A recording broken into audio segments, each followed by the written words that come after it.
António Pinho Vargas regressou à edição de discos. Diz que o jazz faz parte do passado, agora dedica-se à composição para a orquestra. No ensaio geral conversamos com o pianista e compositor sobre o disco Lamentos. Mais à frente vamos ao cinema ver o filme O Som da Liberdade. Vamos também ao Teatro Aberto espreitar a peça Tempestade Ainda, escrita pelo Nobel Peter Handke. Visitamos uma exposição sobre a história da liberdade religiosa e escutamos o novo disco de Pedro Moutinho. Seja bem-vindo ao ensaio geral.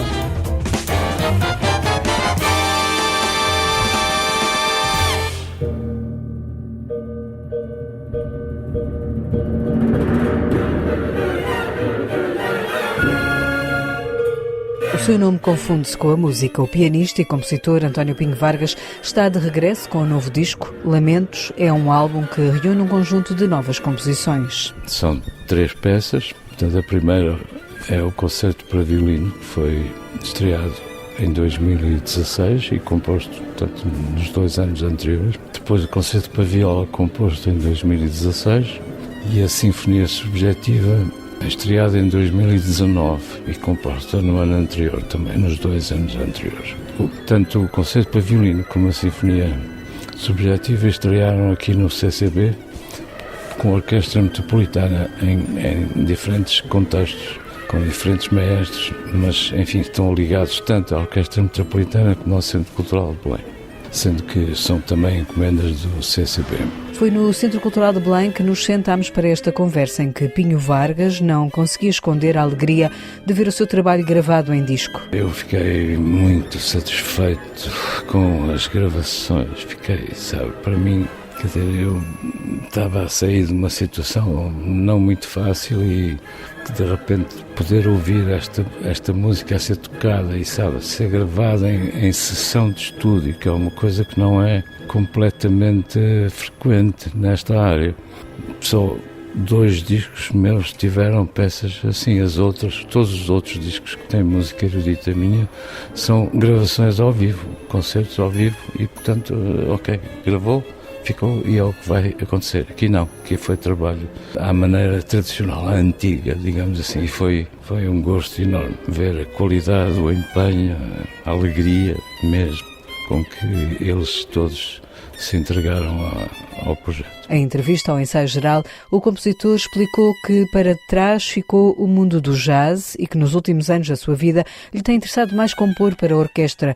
Um trabalho exigente, admite Pinho Vargas. Implica muito estudo sobre a orquestração, por exemplo, e depois a própria linguagem musical associada à música contemporânea, ou seja, a música que se toca com orquestras sinfónicas ou músicos clássicos, portanto, que não tem nada a ver com o jazz que eu pratiquei em tempos. Tudo isso implica a aquisição de uma série de ferramentas de um outro tipo. E, portanto, essa transição demorou cerca de 10 anos na minha vida, não é? Portanto, eu, na verdade, continuo a tocar piano. Por vezes, a composição passa pelo piano, mas às vezes não passa. Não é obrigatório que passe. António Pinho Vargas reconhece que, com o passar do tempo, alargou o âmbito da sua música. Há alguns compositores que toda a vida fazem mais ou menos a mesma coisa, como músicos de jazz que sempre tocam da mesma maneira. E eu pertenço ao outro grupo, ao grupo dos inquietos, daqueles que mudam de estilo, que os Stravinskys, digamos assim, deste mundo, porque o Stravinsky, como é sabido, teve 3 estilos, a fase russa, a fase neoclássica, a fase serial, quer dizer, e essa inquietude faz parte. E quais são as fases do António Pinho Vargas? A primeira fase é claramente a fase em que eu toquei jazz e gravei discos e pronto, isso era uma prática musical. Ao mesmo tempo eu estava a começar a compor peças da música contemporânea, ou seja, para músicos clássicos tocarem. Esta primeira fase é uma fase em que predomina a música de câmara, música para poucos músicos. Depois há uma fase em que eu componho óperas. Primeiro 2 ciclos de canções e depois 4 óperas. E, finalmente, tenho composto especialmente música para orquestra. No seu passado musical, António Pinho Vargas recorda que compôs várias obras de caráter religioso. Tratei muitos textos religiosos, mas eu também devo dizer que o fundamental é que aquilo era música para coro e orquestra. aí a presença da tradição religiosa da história da música ocidental é potentíssima e, portanto, a primeira que eu compus foi o Judas Secundum, Johannan, Mateus, portanto, os 4 evangelistas. Isto foi para uma encomenda para um festival de música sacra em Viana do Castelo. Agora, eu li a Bíblia com 15 anos, na altura da minha crise de fé. Portanto, eu tornei-me não crente, não sou crente. No entanto, aqueles textos são muito importantes para a nossa cultura no seu todo. Muitas vezes são peças de uma enorme beleza literária em si mesmo e, sobretudo, são coisas que todos percebemos de uma maneira ou de outra porque ouvimos falar desde muito novos. São presença na nossa cultura, independentemente da crença que, de facto, eu não voltei a ter.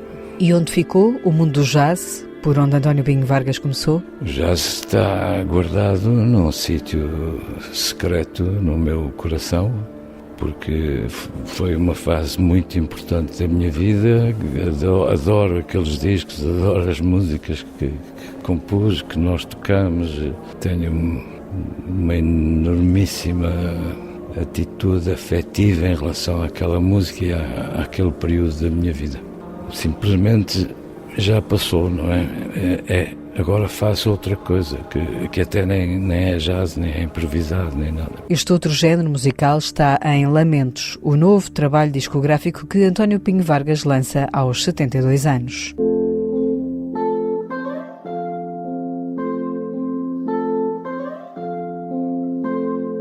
Em Lisboa, o Teatro Aberto estreou esta sexta-feira Tempestade Ainda, uma peça com texto do Prémio Nobel da Literatura Peter Handke.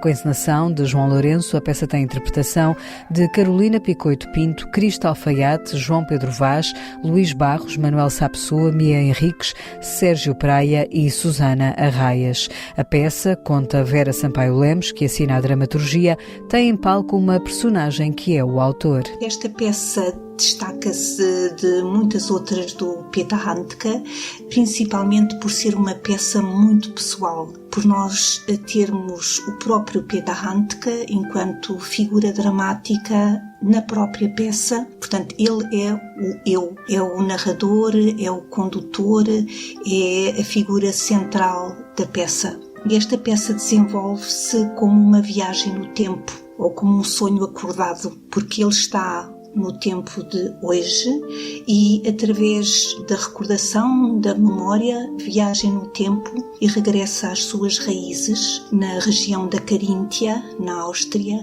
portanto uma região da Áustria próxima da Eslovénia, para narrar a história dos seus antepassados eslovenos, sobretudo no período da Segunda Guerra Mundial.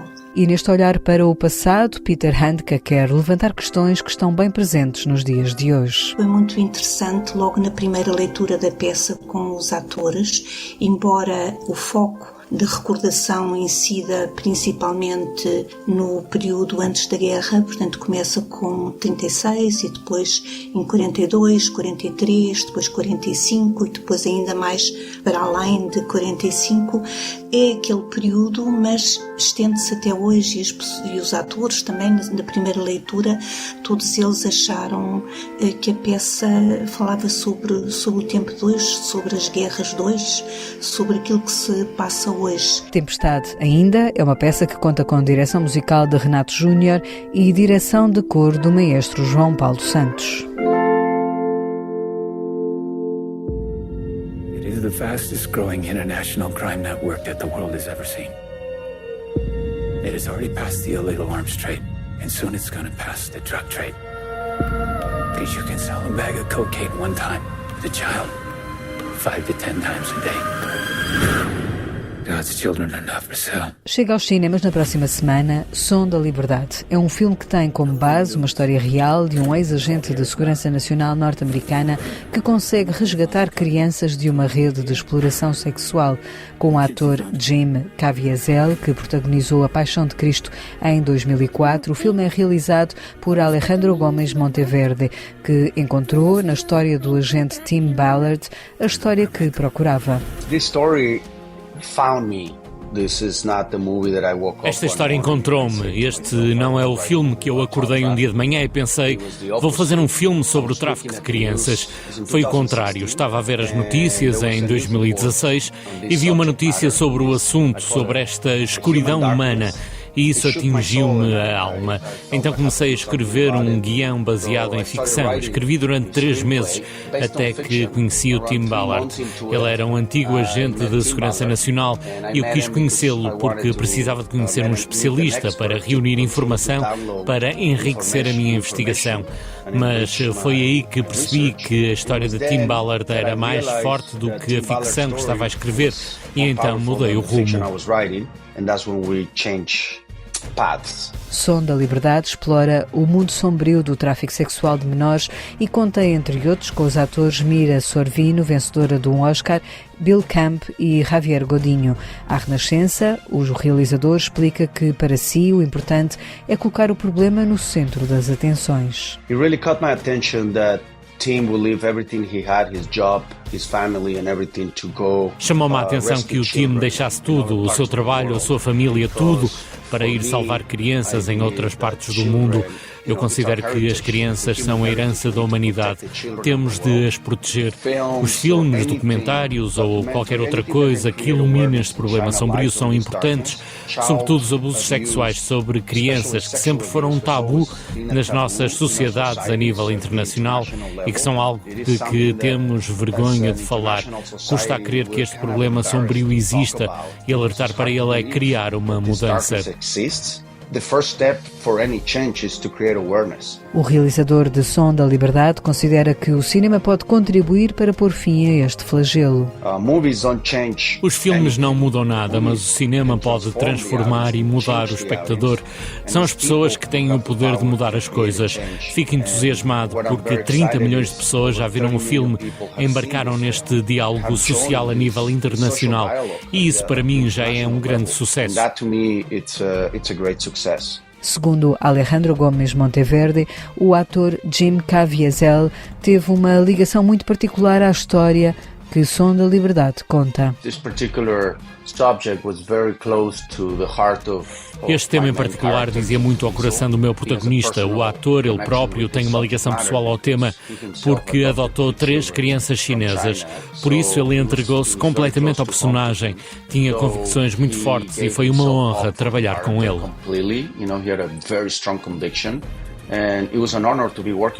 Som da Liberdade foi um fenómeno de sucesso nos Estados Unidos. Chega na próxima semana aos cinemas portugueses com o apoio da Renascença.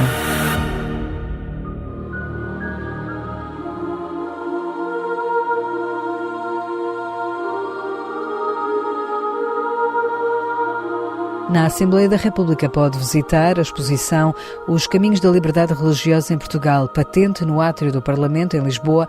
Esta mostra celebra 100 anos da liberdade religiosa no nosso país. Ana Catarina André. Comissariada pelo jornalista António Marujo, a mostra percorre os principais momentos da liberdade religiosa em Portugal no último século, desde a instauração da República, em 1910, até aos nossos dias. Evoca-se aqui os primeiros tempos de tensão e conflito durante a Primeira República, depois o regime do Estado Novo, que por um lado tentava ou era próximo da Igreja Católica em termos institucionais, mas depois também perseguiu muitos católicos e outras pessoas religiosas que contestavam o regime mesmo a partir da sua crença e da sua fé. E depois no regime democrático temos a memória, a reflexão sobre o que foram os diferentes debates, por exemplo, logo a seguir ao 25 de abril de 74, a questão do divórcio para os católicos, depois a questão do ensino, a questão dos média, da presença das religiões nos média. Ao longo da exposição aborda-se a relação entre as religiões e o Estado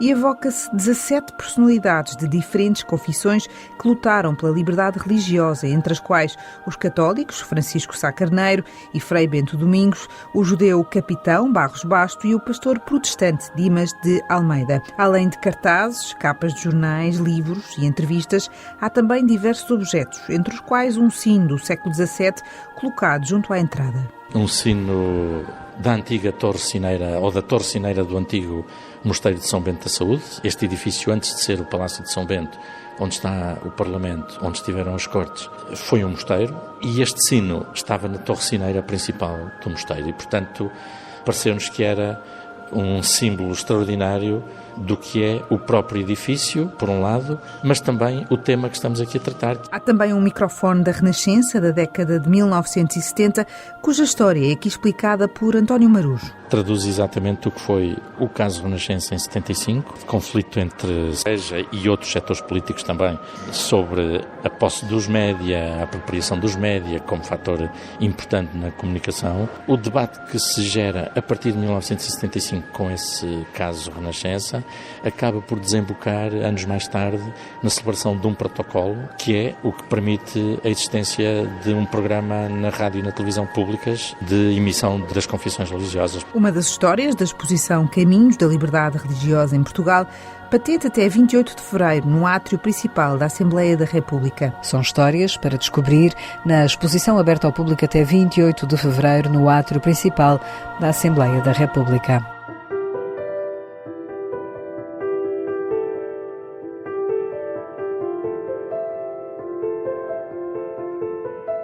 Como habitual, no caminho até ao Natal, Guilherme de Oliveira Martins, o nosso colaborador do Centro Nacional de Cultura, oferece agora uma lista de sugestões de livros para presentes de Natal. O tempo dos livros tem a magia própria da descoberta de pequenos e grandes mistérios.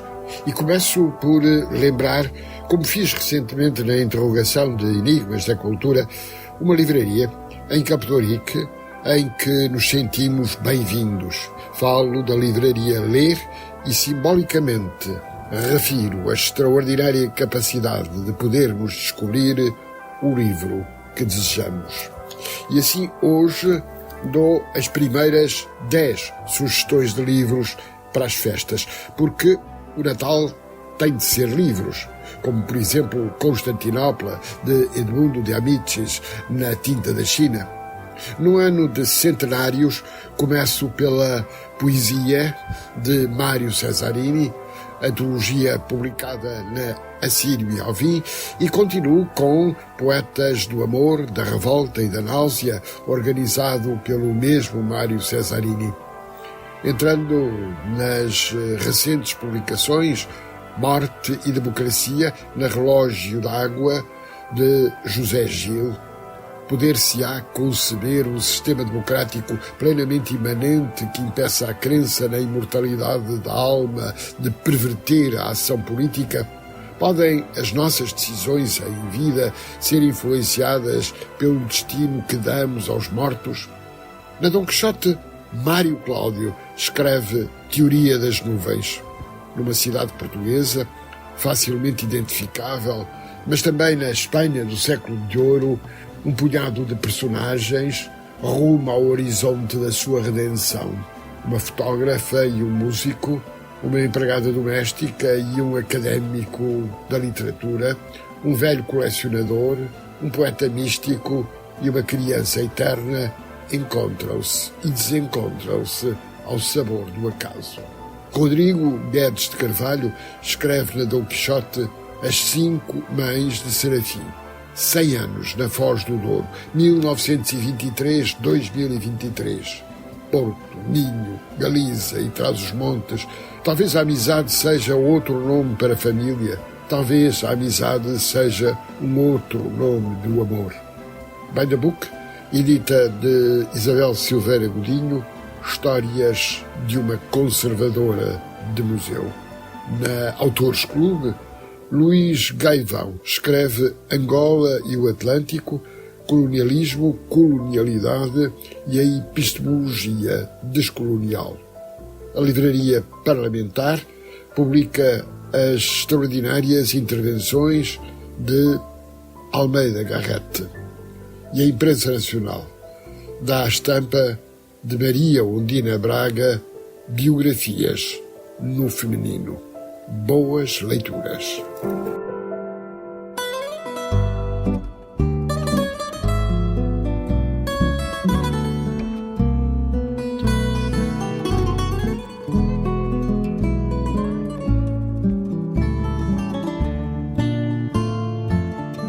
Daquela viela antiga Um Resto de Moraria é um dos fados tradicionais incluído no novo disco de Pedro Moutinho. O fadista está a lançar Casa d'Água, um álbum que explora dois lados, o da tradição e o da inovação. Em entrevista ao Ensaio Geral, o artista explica que dois lados são os que explorou neste trabalho. O disco é dividido entre dois EPs, o Casa e o Água. O primeiro EP dedicado ao fado tradicional e em que eu fui gravar alguns fados tradicionais com poemas desde Maria Rosário Pereira, João Monge, Carlos Conde, Terezinha Landeiro.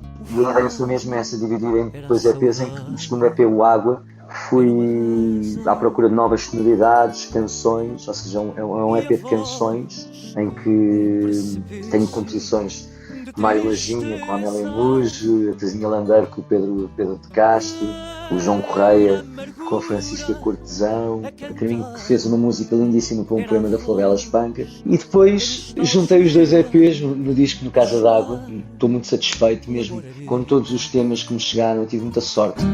Nunca fui de ser feroz, nunca tive de ir à luta. Pedro Moutinho rodeou-se de muitos cúmplices neste disco, sobretudo para as canções que preenchem o álbum. Além de Amélia Muge, Pedro contou com nomes como Terezinha Landeiro, Mário Laginha, Carminho, entre outros. E os produtores trouxeram o lado das canções que Pedro Moutinho quis explorar, além do fado tradicional. O fado tradicional esteve sempre presente na minha vida e há de estar sempre presente até o resto da minha vida. Eu adoro cantar fados tradicionais. Mas além de ser um fadista, sou cantor e também gosto de outros géneros musicais. Passei toda a minha vida, cresci a ouvir outros géneros musicais e a conviver com os músicos, não só do fado, e a descobrir outras músicas e outros cantores e bandas. E acho que tudo isso fez com que eu hoje também procurasse ir à procura de outros temas, de outras canções, de outras sonoridades. E foi o que aconteceu. Ou seja, nestes 4 temas do EP Água não existe instrumentos do fado. O disco é produzido pelo João Correia e pelo Frankie Chaves, que são completamente duas pessoas fora mesmo do fado, não é? E na altura eles até estavam com um pouco de receio, mas a ideia foi mesmo essa, não, esqueçam, vamos fazer canções e foi o que aconteceu. É com as canções e o tema Carolina, da autoria de Francisca Cortesão, com música de João Correia, na voz de Pedro Moutinho, que fechamos o Ensaio Geral, que teve sonorização de José Luís Moreira. Voltamos de hoje a 8 dias com novas sugestões para si. Até lá, boas festas. Salvas do teu coração e sem sequer suspeitar que os teus olhos sabem perceber quem já te quer bem e reconhecer quem já tropeçou e já só pensa em sussurrar. Essa fonte dos meus ais, Carolina,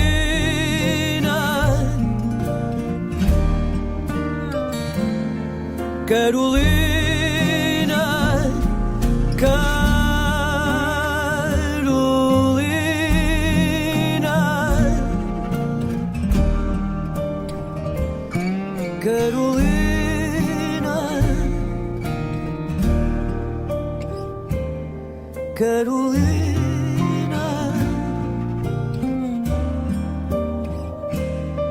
Carolina.